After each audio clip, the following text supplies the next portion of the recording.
Părăsim într-un final Queensland cu destinația Sydney, capitala statului New South Wales.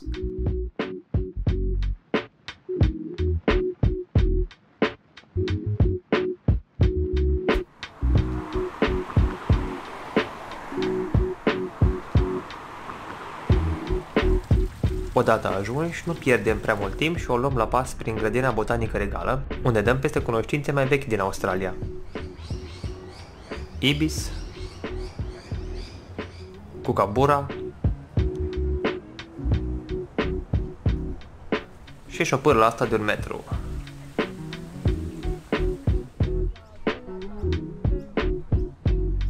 Am traversat repede parcul pentru că unii din noi nu mai aveau răbdare să vadă o anume clădire din Sydney.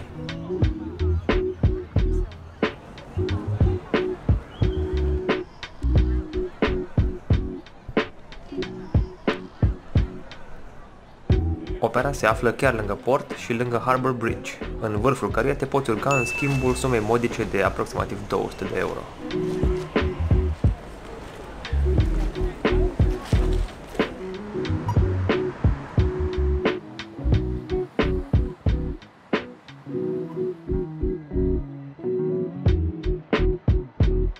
Pentru a nu rata locurile importante din Sydney, am ales să facem un tur cu ghid al orașului. Am văzut Queen Victoria Building, QVB, un fel de mall într-o clădire din secolul XIX.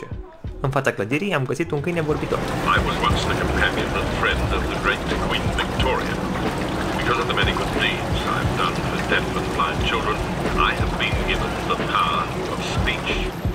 Magazinele de aici variază de la accesibile la trebuie să-ți faci credit la bancă să-ți permiți să intri.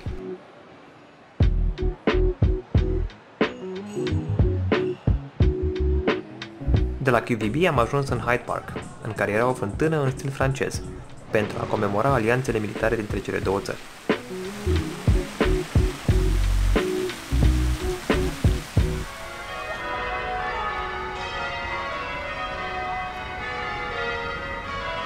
So on the 26th of January in 1788, the first fleet came over from Portsmouth, England, and they arrived here in Sydney Cove, where they chose to settle.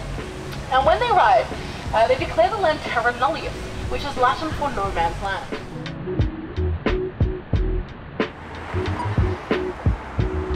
Continuând plimbarea, am mai dat peste câteva statui și peste o străduță în care răsunau din boxe cântecele păsărilor din Sydney, pierdute odată cu dezvoltarea orașului.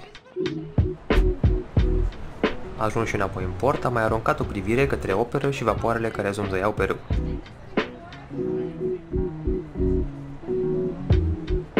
Fiind sâmbătă, am ales să terminăm ziua la focul săptămânal de artificii din Darling Harbour.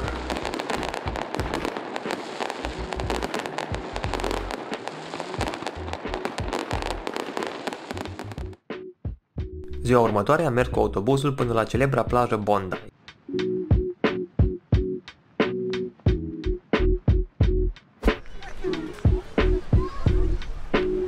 Care în limba aborigenilor s-ar traduce prin surf.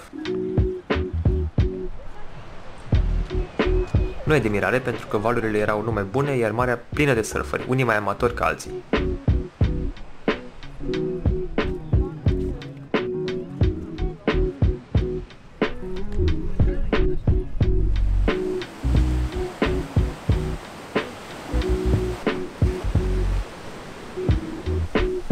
Un om înoată într-o piscină, nimic neobișnuit.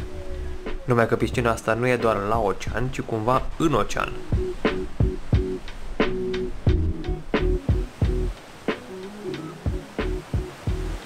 Cred că am așteptat o oră să prind poza asta. Ne-am plimbat apoi pe coastă, modelată de-a lungul mileniilor de forța oceanului.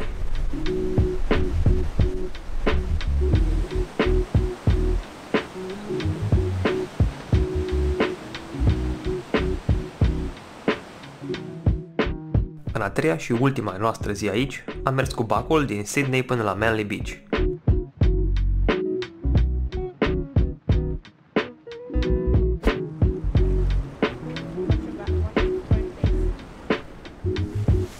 Pe drum am văzut embarcațiuni de toate felurile, de la iahturi de sute de metri lungime,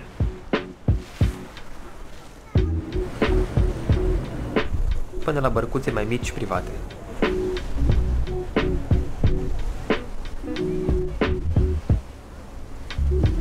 La Manly am fost întâmpinați de un dinozaur. Nu știam că au și din ăștia în Australia.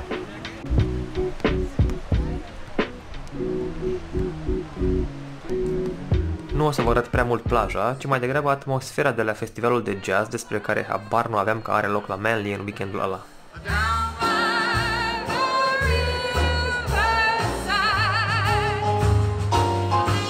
Tot aici am fost martorii unui recital incendiar la, nu pot să cred că așa se cheamă, Vibrafon.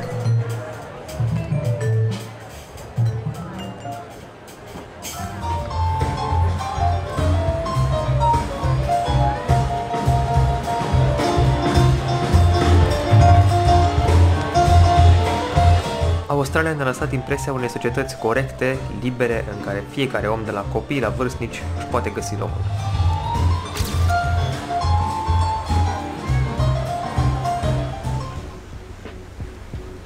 Pentru că nu știam când ne vom mai întoarce aici, era clar că ultima seară tot lângă opere ne vom petrece.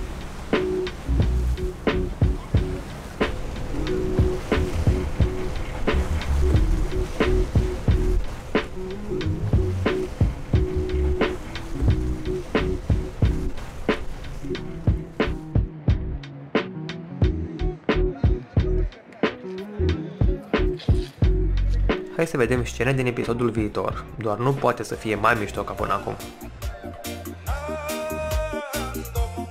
Ok, înotăm într-o cascadă în Fiji, promițător. Zburăm cu elicopterul în Fiji. Și Silvia merge călare pe o plajă din Fiji.